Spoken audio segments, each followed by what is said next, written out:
The winter wind cut through the city like a jagged blade. Max, a tiny orange kitten, dragged his matted fur through the slush.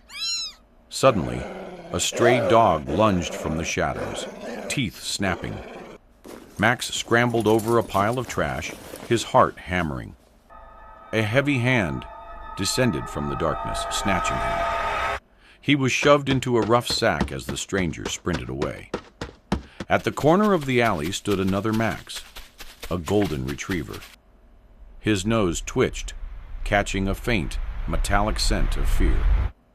Despite an old, aching limp, he pushed into a steady trot. He tracked the trail over slippery, frozen rooftops.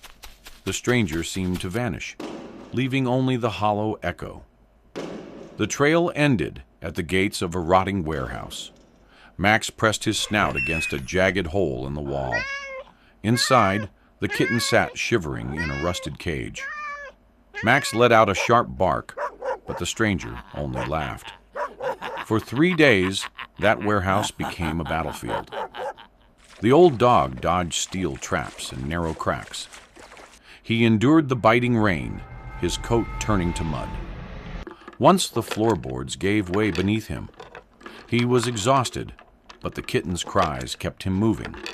Then disaster struck.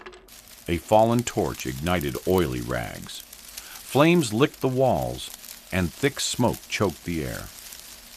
Max didn't hesitate. He smashed through a window. He slammed his weight against the rusted cage.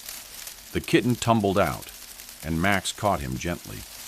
The roof groaned, beginning to collapse in embers.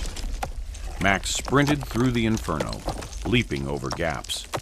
He felt the heat blister his skin, but his eyes stayed locked. With one final leap, he burst through the exit.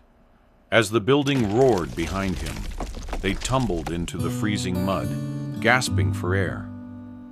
By sunrise, they finally reached the porch of their home. The kitten curled into the warm hollow of Max's chest. The storm continued to rage outside, rattling the windows. But inside, they slept in a deep, peaceful silence. They had found each other, and they never parted again.